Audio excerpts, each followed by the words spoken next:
using my Tikka T3x.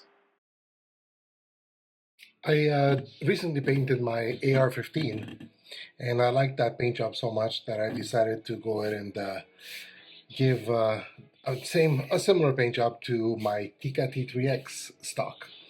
So here we go. What I'm using is, let's see here. I'm not sure if I'm going to use all the colors here, but what I'm using is this one, the brown Rust-Oleum flat. I'm also using the moss green, also flat. And the last one is the nutmeg satin, also flat. And then I'm gonna seal them all at the end together with the 2X Ultra Cover Matte Clear spray. And that'll give it that kind of like a satiny, not satiny, but like a matte clear finish, which I enjoy quite a bit. I also need a few sheets of paper. I put them on a flat surface like this. A few sheets of paper, because what's going to happen is I'm going to be spraying this on the paper, right?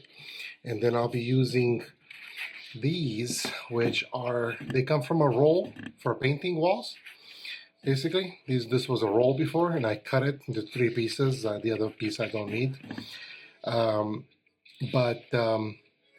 Just for this texture, I don't know if you can see this texture here, but this is the part that I already used on the rifle, so I'm going to use this on the other side for this rifle. But this texturing here is what I'm looking for. So basically what I'll be doing is I'll be dabbing this on the paint and then gently applying it to the rifle itself. Okay, so you'll see me doing that in just a moment. And at first it will look kind of messy, but it'll take shape. I think it'll take shape, just like it did with my other rifle. With my other rifle, when I started doing it, I was like, ah, crap, what am I doing? I don't particularly like it. And then as the time progressed and I saw the whole pattern coming together, it looked kind of cool. And at the end, I loved it all the way. So we're gonna do the same thing here. So basically what we're gonna do is, since the rifle itself is black, it's gonna have that black undertone, and I'm gonna be applying these other colors on top of it, and those will be the patterns basically. So like I did with the previous one, I'm gonna start with this nutmeg, the light brown. So I'm gonna shake this a little bit more. You want to shake these thoroughly.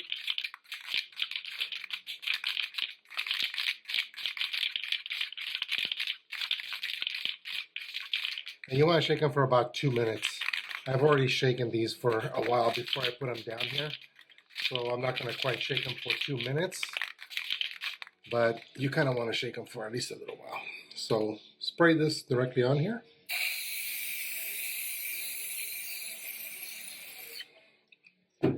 Like that. Then take your roller. Apply this to the roller like this, so you get some good coverage. And then start dabbing it. Just random patterns like this.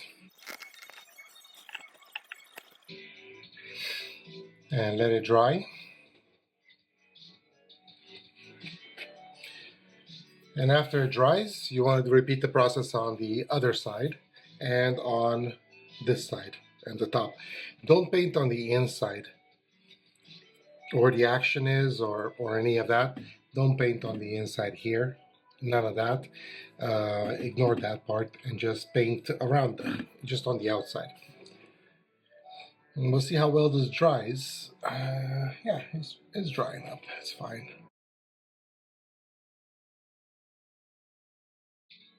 You'll notice that I didn't paint on my Tikka. This part here, the pistol grip is removable, and I didn't. I'm not going to be painting on the inside of this. I really don't need to, because I'm going to be putting the pistol grip back up. And also, if you notice, I also put tape, red tape, over the grip portion and the foregrip of the stock. It's got that checkering pattern, and I kind of want to retain that It'll add a little bit of pattern to the foregrip here. So I didn't want to touch up on that either. I kind of wanted to retain that shape in the front there. We'll see if that was a good idea or not. I think it was, but we'll see. And if this goes wrong, in any way, it's very easy to just take some um, nail polish remover or something like that and just wipe everything off. This is not. This comes off pretty easily. What seals it in is the clear coat, so that gives it a little bit more protection against coming off so quickly by just rubbing against stuff. So can we flip this way and start doing this part? I think we can.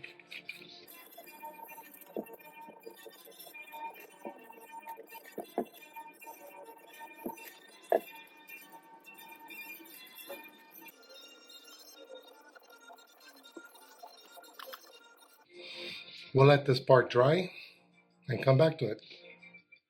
20 minutes later. We can go ahead and start working on the second color. Let's see here. Get rid of this altogether.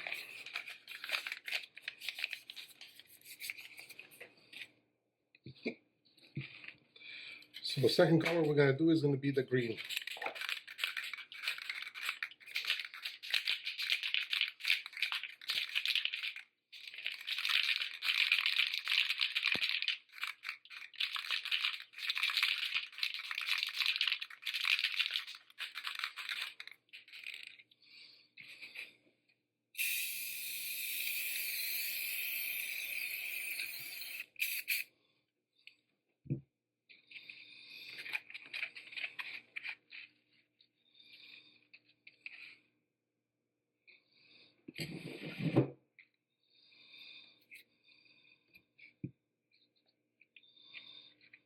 So now what you want to do is you want to touch up in between where you already touched up. So I'm going to be hitting these spots here, like these blacks, like this. I'm going to try to address those a little bit now. Just like that.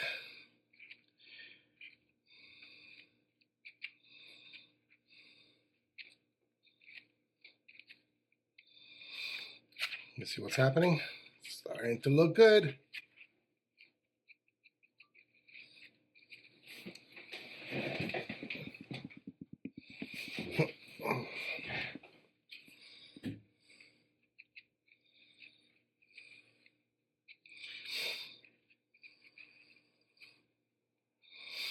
You might notice also that I tend to do this with mine. I don't just do this.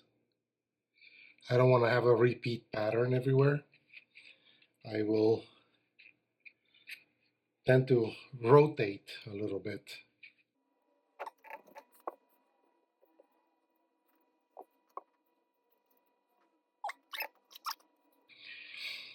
Now here's where the dilemma comes for me on whether I want to add a third color.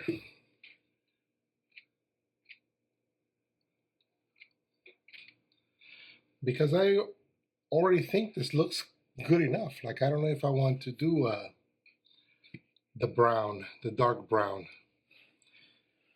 See what this looks like already? And I already kind of like it the way it is. This color of black, green, and light tan. These are colors that I have here in Southern California, in the California desert. We have, we have greens basically. After a good rain, we have sagebrush and things like that that turns greenish, and we have the dirt color just like this. In the dry season, we have mostly brownish with touches of greens. Now, a lot of people say that black doesn't occur naturally in nature.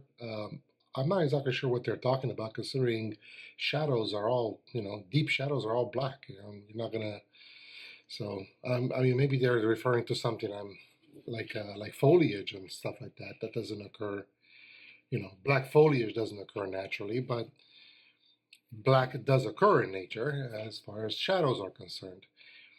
So, You know, when you look at a brush in the desert, you'll see this exact look where you'll see the dark shadows with some green and some dry twigs basically mixed in there. And so you'll get these colors out in the desert, you know, especially towards dark, you know, when it starts to go towards dusk and darker evening. You'll get these kinds of colors. So let me do a little bit more here.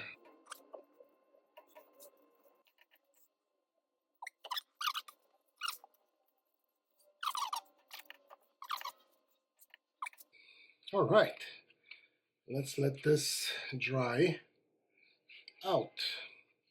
All right, this is pretty much dried out. All the paint is pretty much dry. It dries in about 20 minutes to the touch.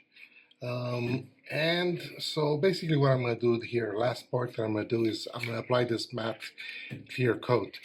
So I'm going to take this outside and do it outside. So you're not going to see that part of it. But basically I'm just going to spray everything evenly.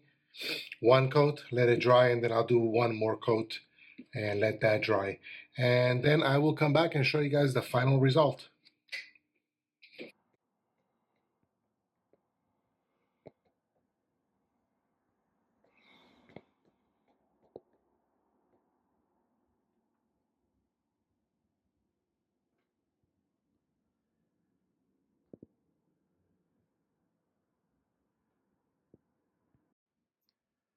So this is the end result. What do you guys think? I personally love it. I don't know about you guys, but this looks really freaking good.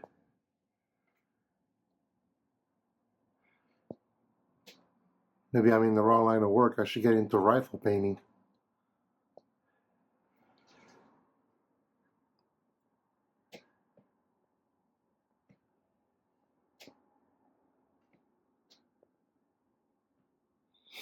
This is why I don't like painting the whole thing. Like, I'll take the buttstock off, I'll take the pistol grip off, I'll cover these foregrips up, and I think it adds a touch of class to the entire rifle rather than just leaving everything on and just spray painting everything.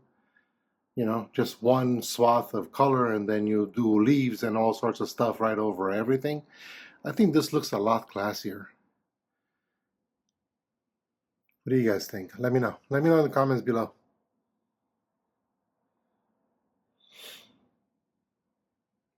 By the way, if you have a chance, read this book, The Man-Eaters of Savo. Good shit right there. Anyway. If you like this kind of content and want the algorithm to promote it so others can see it, consider clicking like. Maybe leave a short comment, or if generous, perhaps subscribe to the channel. Any and all of these actions on your part will be greatly appreciated. Thank you for watching, and good night.